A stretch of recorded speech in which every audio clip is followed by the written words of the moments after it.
I have a question for Jamie. It just seems that we're stuck in a cultural dark age of Twilight and the Jersey Shore. So how do we get past that?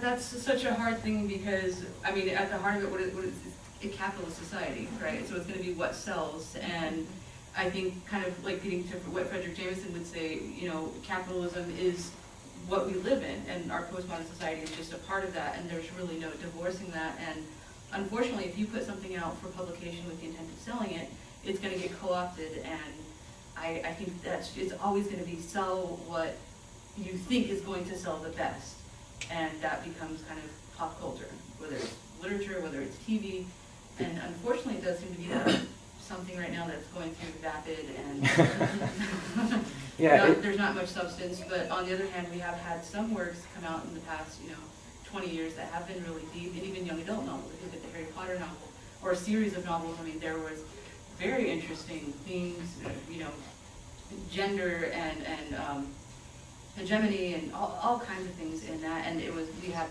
positive and negative, and it was a lot deeper. So I can't say that everything has been kind of a total dark age, but I think it all kind of revolves around capitalism. And Twilight is just, I mean, it's clearly nothing but just intent on being a capitalist enterprise. I mean, it's just, propagating the simulacra, and she herself, with running her website, she's just an image, and the movie is just an image of the book, and it's just all about getting this image out there. yeah, because I think I was having a conversation with Jeff earlier how, there's laws against physical pollution, like they can't dump a load full of pig shit in your backyard, but they can pollute your mind. I think, Twilight and the Jersey Shore and the Kardashians and reality TV, this is a much more dangerous type of pollution because it affects entire generations. Right, and that was, one of my arguments against, Stephanie Meyer was just the fact that she tries to remove herself, as I said earlier, she tries to remove herself from that sphere of, well, I'm not trying to be a role model, therefore I'm not one, so don't look at me as one. And it's like, you can't, though. You belong to capitalism. You sold yourself. You sold your novel. You belong in this sphere. Now you're open for criticism, and I'm sorry, we're going to have to, because that's what we do. We analyze pop culture and literature and everything else. So there's no hope. I don't want to say that there's no hope, but I don't know. I guess we need J.K. Rowling to write another series.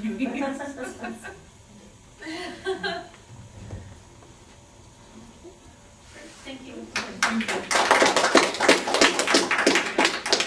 And what would the male vampires look like at that point? If we were to say it's fringe.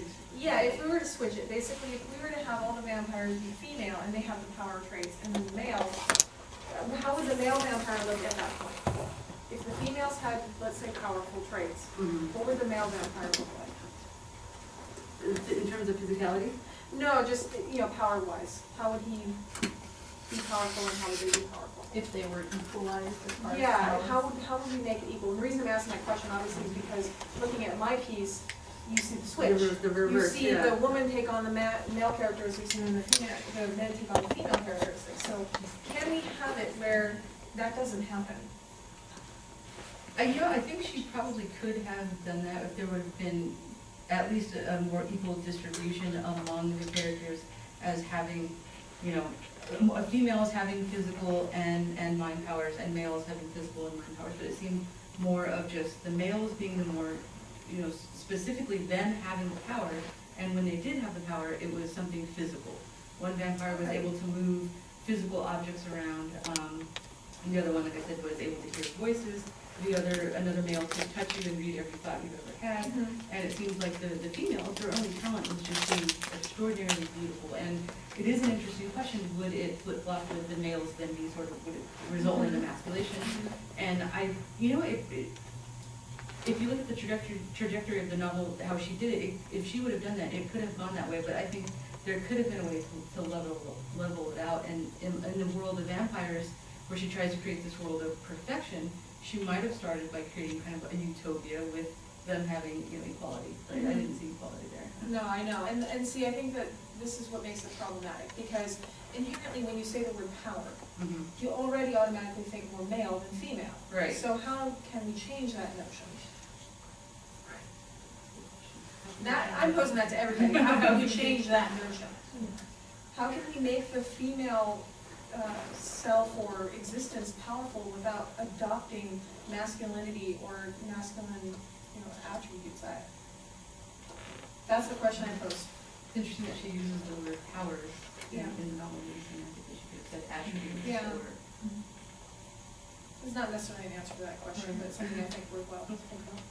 Yeah, I think that on that same note, or I wonder, I haven't read the novels, probably for the reasons that getting therapy for. But I wonder if the female vampires of other vampire tribes, right? There are multiple Covens or groups Okay. or whatever. If there are female vampires in those groups, are they given the different power roles and are they villainized? As far as she presents, there are lots of other females, and they are villainized. They are Okay. villainized, and usually it's interesting that you brought this up because the other females within the novel, their specific power is used to somehow help or protect a male.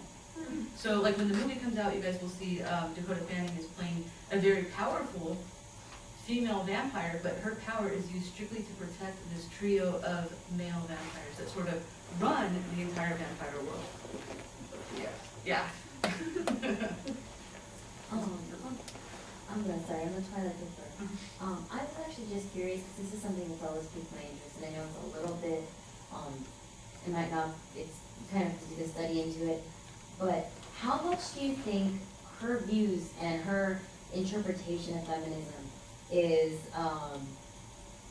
due to her religious beliefs? Right. Because you really, you can't, it gets to a point where you really can't reconcile what she's been taught and what she believes with what maybe is a more average, accepted view of what feminism is. Exactly. It was really hard to try to, I had to prevent myself from even going into that path and bringing in her upbringing as a Mormon and even her education at Brigham Young. I tried to stay very kind of in the middle and look at it as, from an English major point of view, she does have an English major, she does have an English degree. You should be open to criticism and not right away trying to shut it down on your website where you're saying, I'm controlling the interpretation of my novel. The minute you put it in the public sphere, I'm sorry, it's up for grabs. And yeah, it is interesting. I mean, that could be a whole series of papers is on, whether it's, and her interpretation and her being a mother too. I mean, that also skews her view of women and motherhood. Is that she has 3 children and she's a stay-at-home mother. So. I just want to say, it's really interesting that she doesn't see how her fiction can influence or perpetuate Right. with those comments that you quoted. It's baffling. And these were frequently asked questions that she takes from her readers. She has this huge fan empire online where she kind of panders to her readers, and she really takes their questions and kind of has this intimate relationship with her readers. And these are her readers' questions that are coming into her, and it's a frequently asked one, and yet she just kind of, like I said, glosses right over it and oversimplifies feminism and criticism at the same time. And that was what really it bothered me, and I was like, I have to make this point. So. It downplays the impact of It does, it really does. I mean, you'd see it's everywhere. You can't turn on the TV without seeing either the cinematic representation of the novels or the novels themselves with the actors.